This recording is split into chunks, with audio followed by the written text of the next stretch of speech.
Assalamualaikum warahmatullahi wabarakatuh. Bismillahirrahmanirrahim. Alhamdulillahi rabbil alamin. Wassalatu wassalamu ala rasulillah an-nabiyil amin. Nabiyina wa habibina wa syafi'ina Muhammadin ibni Abdullah wa ala alihi wa ashabihi wa man walah. Yang dikasihi Tuan Imam, pengurusi dan pilihan ayatan kuasa masjid, seterusnya tuan-tuan, perempuan yang dirahmati oleh Allah Subhanahu wa taala. Tajuk kita pada hari ini muka surat 13, kegembiraan bertemu dengan Allah Subhanahu wa taala.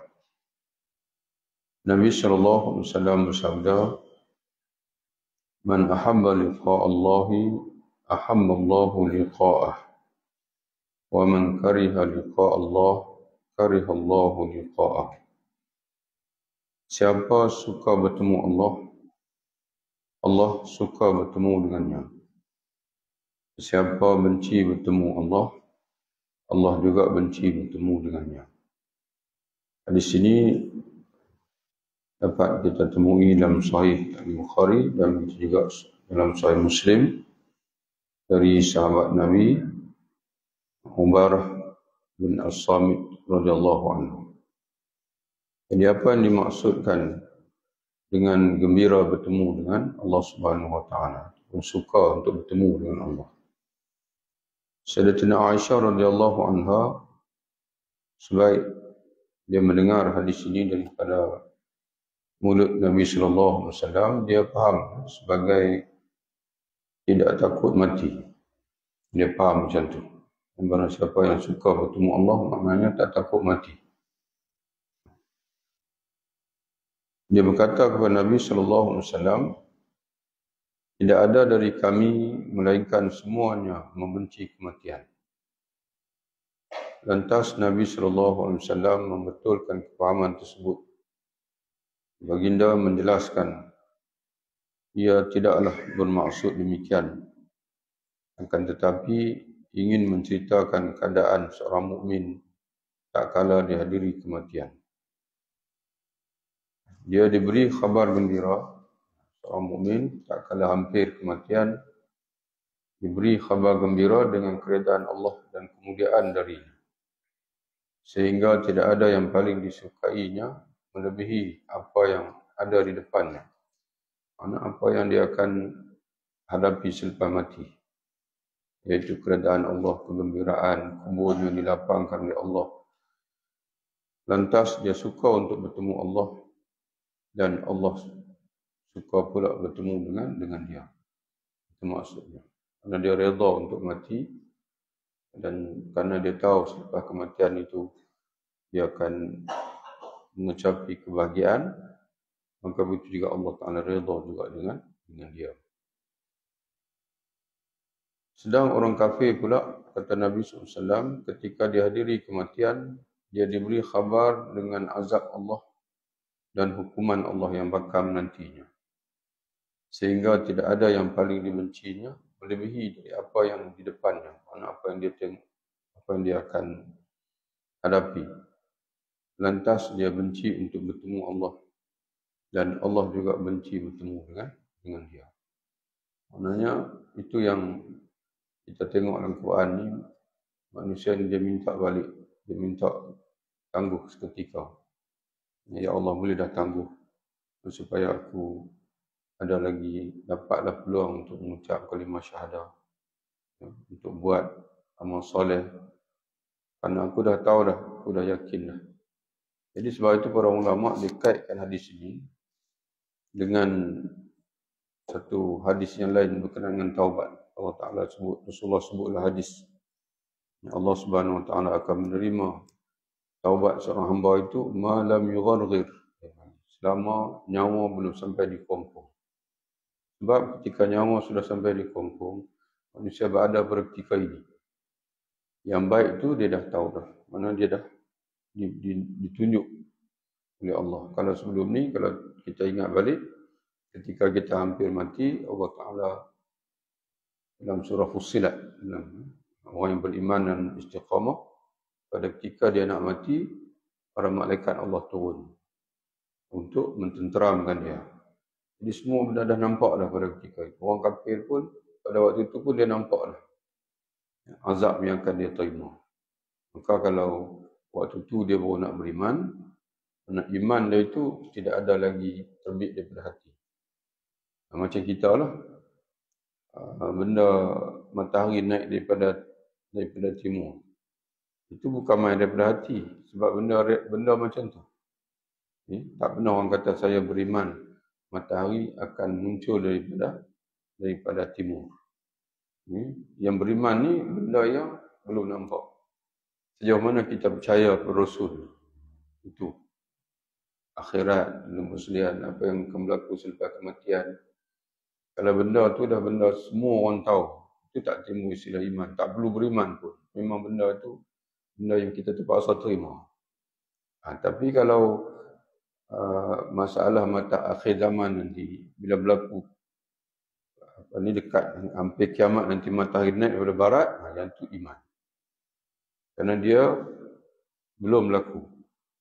Dibagi tahu oleh Nabi SAW bahasanya akhir zaman nanti, bila ada kiamat, hampir dengan kiamat, matahari tidak naik lagi di sebelah timur, tapi naik sebelah barat.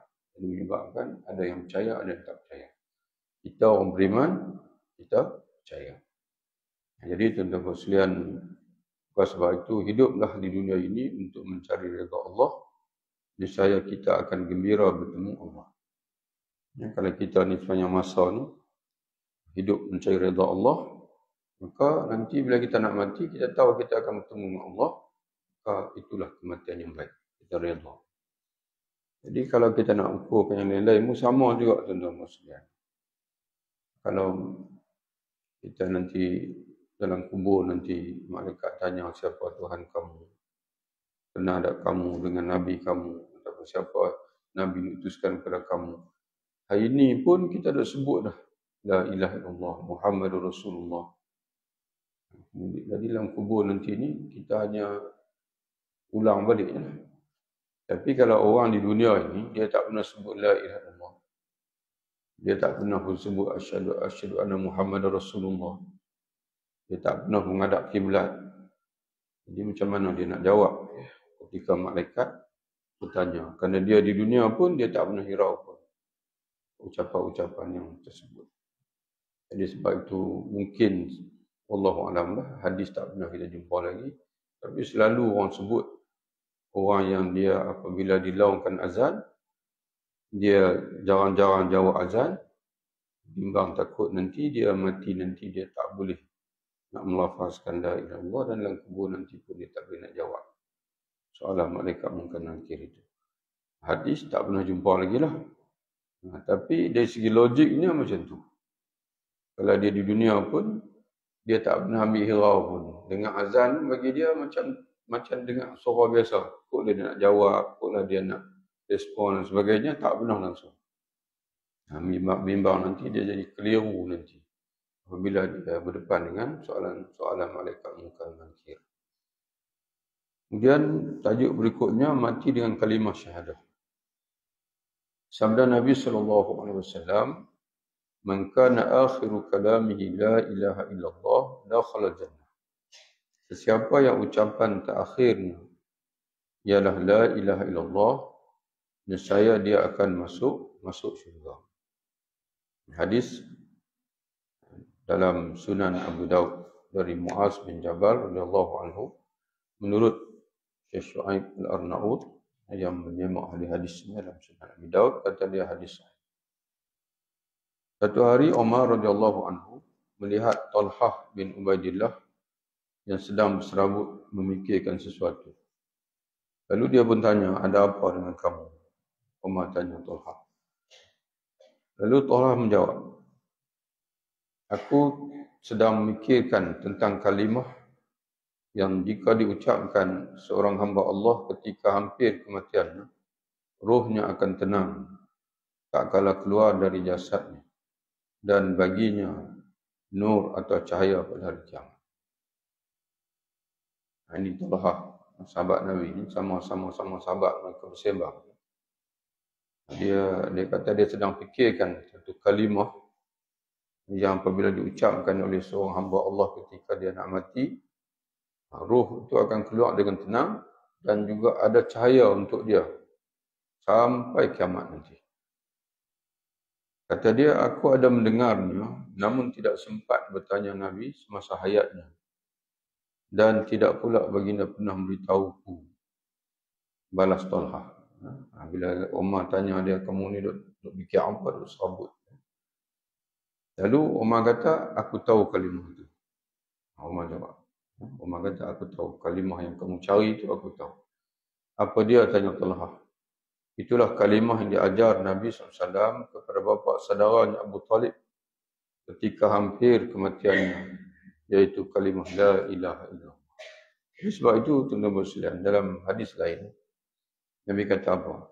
Laqinu mautakum la ilaha illallah. Kamu ajarkanlah kepada orang yang hampir mati di kalangan kamu, la ilaha illallah. Jadi sebab itu bila kita hadir orang yang kita tahulah bahasanya, ataupun ada kemungkinan dia akan mati, jangan kita sibuk dengan yang lain. Yang sibuk begitu, sibuk begini dan sebagainya. Kita peringatkan dia dulu dengan la ilaha illallah. Laqinu talqin. Sebab itu talqin ni ada dua. Satu yang tak ada khilaf, yang satu ada khilaf. Talqin yang tak ada khilaf ni ialah Nabi sebut ni, laqinu mautakum la ilaha illallah. Anak orang yang hampir mati. Jadi kita ziarah dia pun masih lagi, orang kata apa, boleh lagi lah sembang-sembang sebuah sikit, kita kata. Lalu kita peringatkan dia. Okay? Kamu kena ingat Allah Ta'ala, berzikirlah selalu dengan la ilaha illallah. Kemudian pada ketika kita tengok dia, orang kata bahasa kita lorat pun, waktu tu tak boleh ajak dah. Tak boleh ajak dalam bentuk suruh. Kita sebut saja. Laqinu mautakum, makna talqin tu, kita sebut saja la ilaha illallah. La ilaha illallah. La ilaha illallah. Mudah-mudahan orang yang biasa tuan-tuan sekalian dengan kalimah la ilaha illallah ini, dia akan hadir balik dalam otak dia, dalam kepala dia. Bahkan sebagian ulama menyatakan bahawa kalau dia hangguk, boleh berhenti dah. Kita sebut di tepi telinga dia tu, la ilaha illallah, dia pun hangguk. Maknanya, boleh berhenti. Tak payah paksa dia lah. Tak payah kita nak ajak lagi dah. Kemudian kalau lah nyawa dia masih ada lagi, dia ulang lagi. La ilaha illallah. Muhammadur Rasulullah itu tak sebut pun tak apa. Okay? Sebab dalam hadis tu, Nabi menyebutkan la ilaha illallah saja. Dan sebagian ulama dia faham, dia kata maksud la ilaha illallah itu ialah bersama dengan Muhammadur Rasulullah. Itu ada dua pandangan daripada ulama. Sebagian ulama kata, pada saat manusia ini kematian, yang utama itu adalah tauhid itu saja. Jadi Muhammad Rasulullah itu dia sendiri, dia backup sendiri. Tapi ada ulama mengatakan bahawa dua-dua sekali. La ilaha illallah Muhammadun Rasulullah. Tapi dalam hadis, Nabi hanya sebut, laqinu mautakum la ilaha illallah. Kamu benar, balas Talha. Talha kata, jawapan kamu itu benar.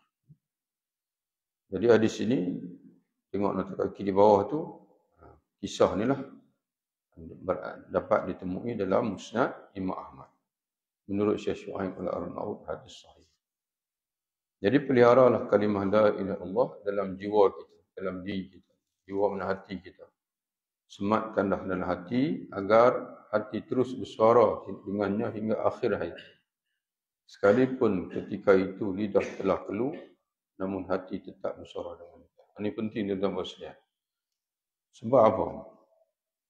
Sebabnya, kalau kita ada tunggu nak sebut dengan lidah kita, waktu orang ajak kita tu, belum tentu lagi.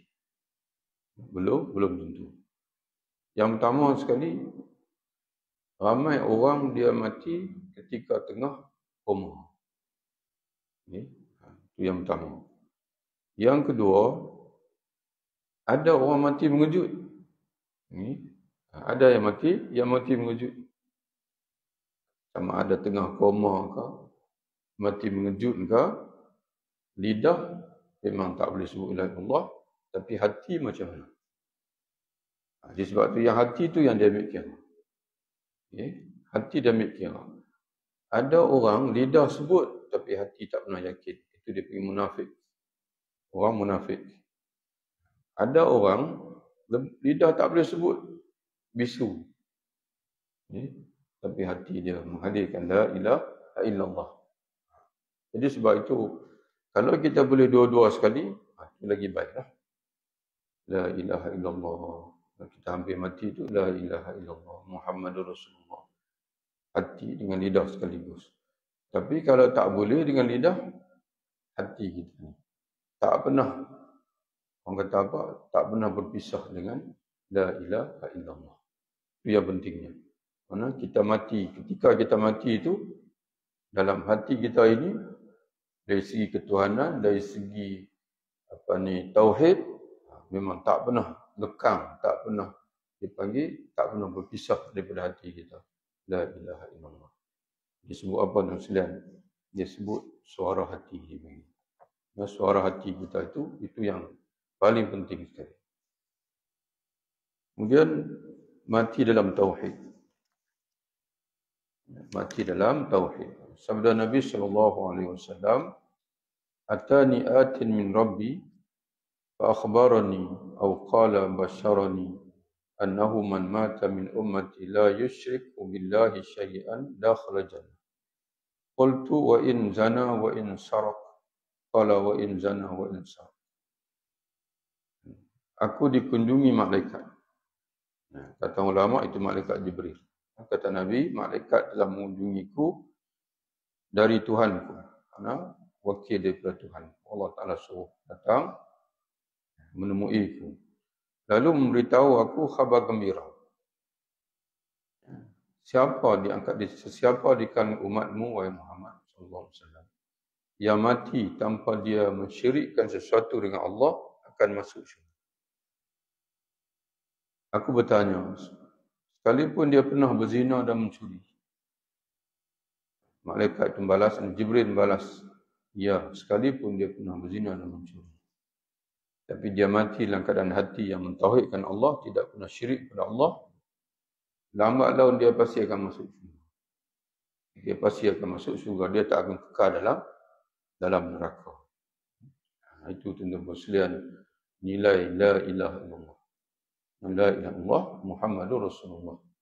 Kalimah la ilaha illallah ini sama daripada Nabi Adam AS sampai Nabi Muhammad. Tapi part yang kedua tu dia tengok zaman. Kalau zaman kita ni umat Nabi Muhammad, part yang kedua tu asyhadu an la ilaha illallah itu sama. Semua orang yang orang kata apa, yang beriman dengan Rasulullah, dia sama. Sebagaimana dalam satu ayat Allah Ta'ala sebut, "Wa ma arsalna min qablika min rasulin", tidak kami utuskan engkau, wahai Muhammad, tidak kami utuskan sebelum engkau seorang rasul pun, wahai Muhammad SAW, melainkan kami wahyukan kepada dia bahwasanya tidak ada Tuhan melainkan aku, yakni Allah. Fa'buduni, maka hendaklah kamu sekalian menyembah aku, jangan sembah yang lain. Jadi orang yang mati atas tauhid, walaupun dia ni macam mana keadaan dia sekalipun, kata Nabi, kata malaikat, dia akan masuk syurga. Jadi syirik ni apa dia, tuan-tuan sekalian? Syirik merupakan penyakit hati yang paling parah. Penyakit hati ni banyak, riya, ujub, sum'ah, takbur,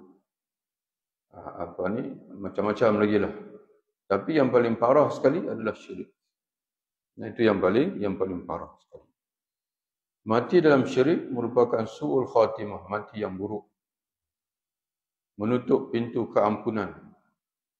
Ini sebagaimana yang selalu kita dengar ayat Allah Ta'ala sebut, "Inna Allah la yushraka bihi wa yaghfiru ma duna dzalika liman yasha." Sesungguhnya Allah tidak akan mengampunkan dosa orang yang mati dalam keadaan syirik. Dan Allah mengampunkan dosa yang lain. Kalau dia mati atas yang lain, Allah Ta'ala masih lagi, kalau dia nak ampun, masih lagi dia nak bagi keampunan. Sebab itu tuan-tuan sekalian, tengok macam ni saja. Kalau orang tu dia tak pernah sembahyang, dia tak pernah puasa, kemudian dia mati, kita nak kena sembahyang tak jenazah dia? Ada orang tak mau sembahyang, tak apalah, tak mau sembahyang. Ada tengah tempat tu imam, dia tak mau pergi sembahyang. Dia telefon, ustaz tolong pisat apa ni sembahyang jenazah ni, ada orang mati ni dalam keluarga kita ni. Kita pun tanya, Pak Imam tak ada ke? Ada, tapi saya tak mau pergi. Ada macam tu. Tapi dia suruh kita pergi. Dia suruh kita pergi. Jadi tak apa kita tak mau pergi. Tapi kena pastikan ada orang pergi. Kalau tidak sekali dengan tuan-tuan berdosa. Dipanggil fardu kifayah. Fardu kifayah. Habis ustaz dia tak semayang, dia tak puasa. Ya, tapi dia masih Muslim. Dia masih ada kalimah La ilaha illallah. Berdasarkan kepada qara'in dia panggil. Berdasarkan kepada tanda. Apa dia tandanya itu? Dia lahir dalam keluarga Muslim. Orang yang lahir dalam keluarga Muslim, dia bawa agama mak ayah dia. Itu di segi hukumnya macam tu. Orang yang lahir dalam keluarga Muslim, dia bawa agama ibu ayah dia, iaitu Muslim. Dia bawa agama ibu ayah dia Muslim. Jadi sebab itu, tuan-tuan sekalian, Allah tak tutup pintu keampunan. Kita pun kena sembahyang jenazah dia walaupun dia jahat mana sekali. Kena sembahyang jenazah dia. Sembahyang jenazah ni tidak ada lain, tuan-tuan sekalian, melainkan satu tujuan saja. Untuk mohon keampunan Allah bagi si mati. Sebab tu dia tak ada rukuk, tak ada sujud. Dia hanya ada semua benda yang diperlukan untuk doa itu diangkat oleh Allah.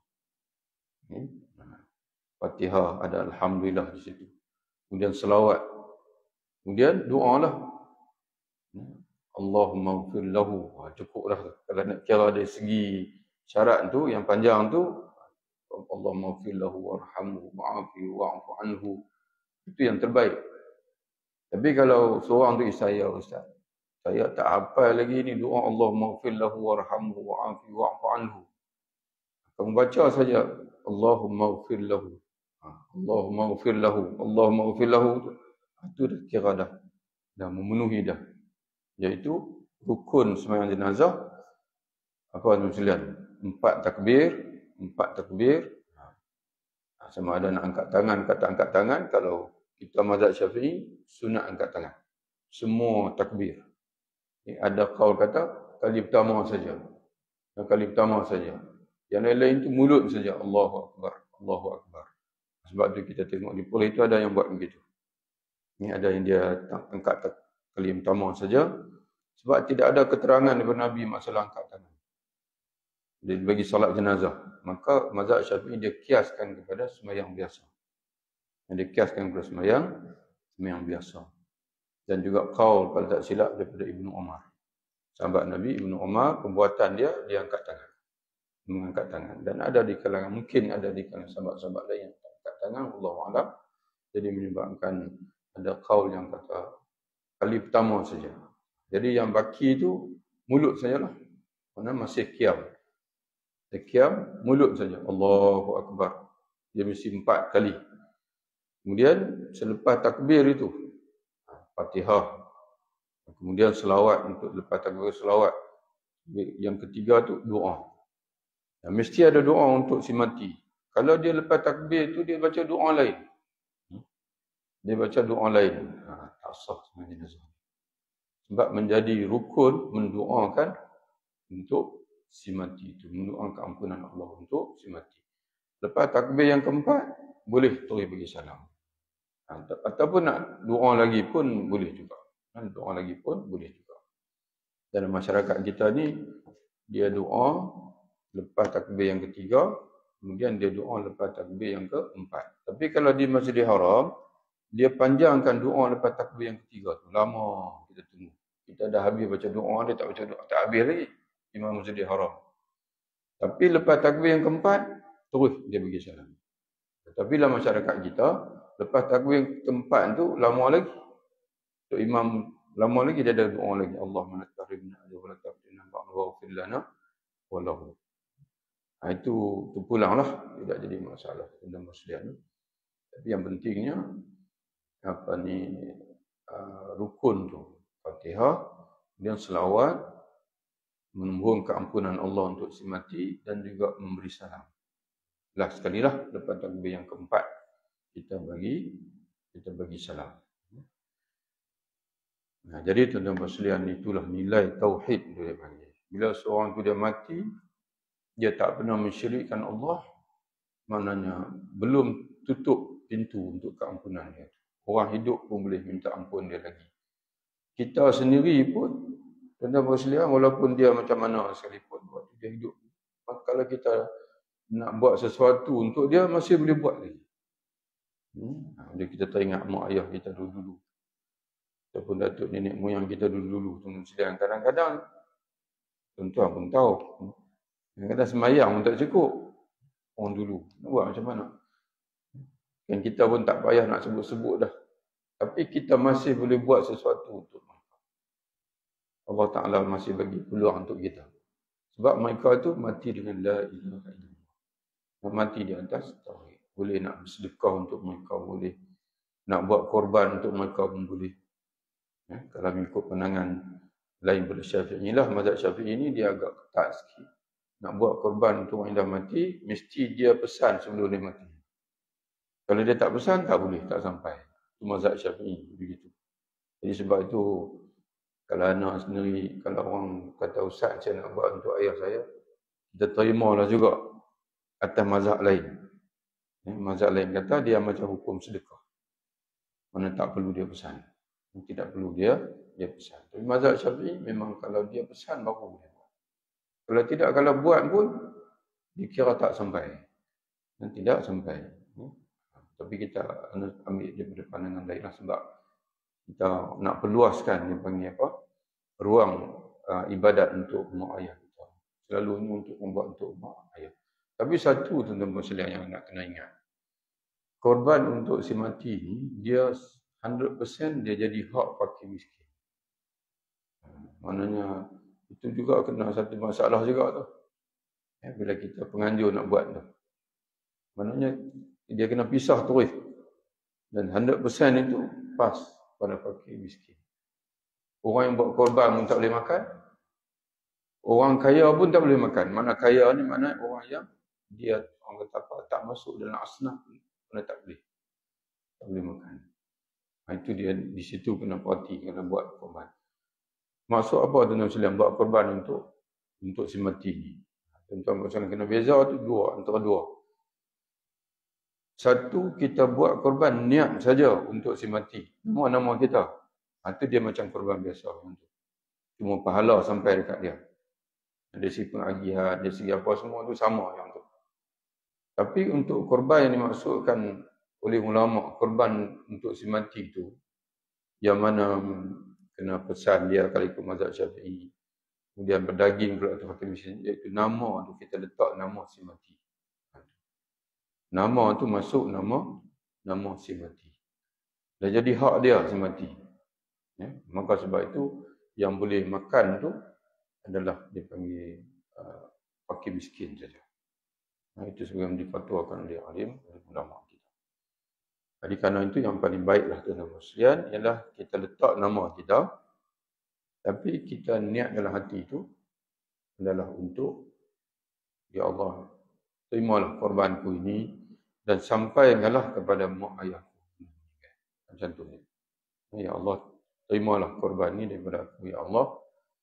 Macam mana Nabi sebutlah tuan-tuan sekalian. Nabi bila buat korban, Nabi baca doa macam mana? Allahumma taqabbal minni, ya Allah, terimalah korban daripada aku dan juga daripada ahli keluarga.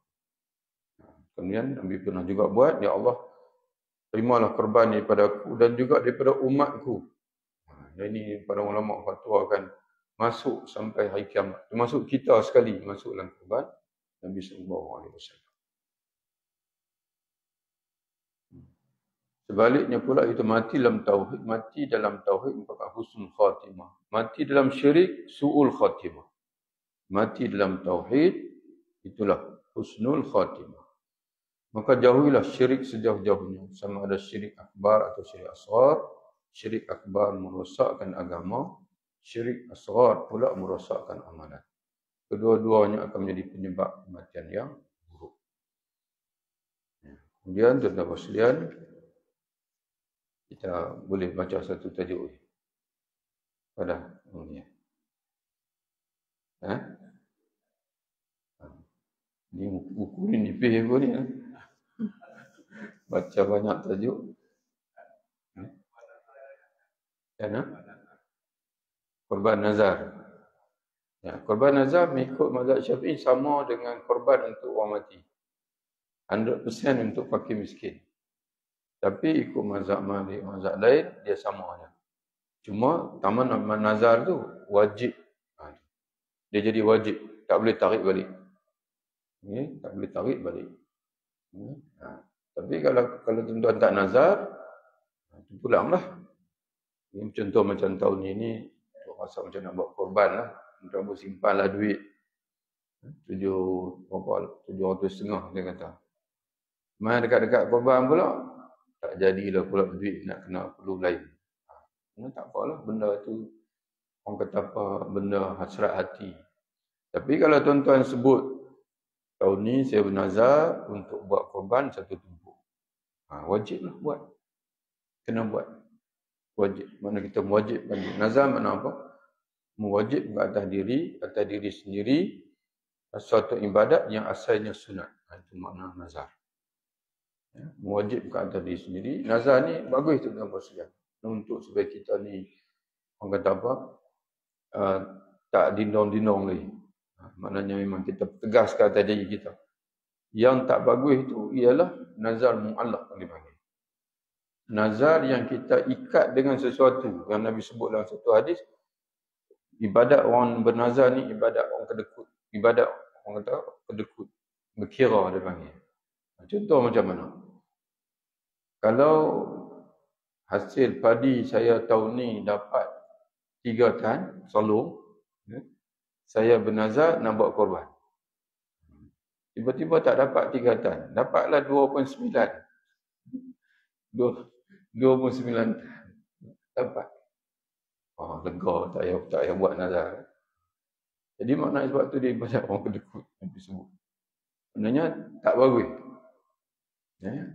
Tapi kata ulama, kalau tercapai wajib. Wajib buat. Wajib buat. Kalau saya sembuh sakit, saya nak pergi umrah. Contoh. Saya nak pergi umrah. Tiba-tiba tak sembuh sakit tu. Sembuh tapi tak sepenuhnya lah. Kita kata tak sembuh lah. Dia pun tak pergi umrah. Tapi kalau sembuh, dia wajib pergi umrah. Sebab tu bila nazar ni tuan-tuan sekalian, kena tengok kemampuan diri. Kena tengok kemampuan diri. Ada seorang tu, dia bernazar. Dia nak buat kenduri seekor lembu. Sampai keluar tak buat.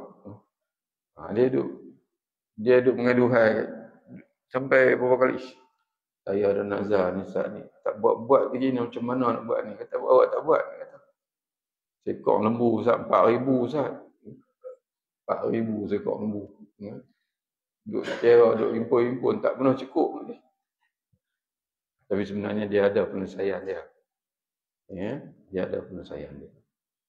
Kafaratul nazri, kafaratul yamin. Kafarah bagi orang bernazar ialah sama seperti kafarah sunnah. Jadi, maknanya kalau dia dah fikir dia memang tak mampu dah. Dia terpaksa membatalkan nazarnya, iaitu maka banyak kafarah sumpah. Kafarah sumpah apa dia sekalian? Bebaskan hamba. Sekarang ni hamba dah tak ada. Tapi yang kedua, iaitu bagi makan fakir miskin seluruh. Ataupun bagi pakaian. Ataupun yang tu pun tak ada juga duit. Yang tu pun Ustaz, memang tak ada duit semua saya Ustaz. Puasa 3 hari. Puasa 3 hari. Wallahu a'lam bishawab. Assalamualaikum warahmatullahi wabarakatuh. InsyaAllah sambung minggu depan insyaAllah. Subhanallah.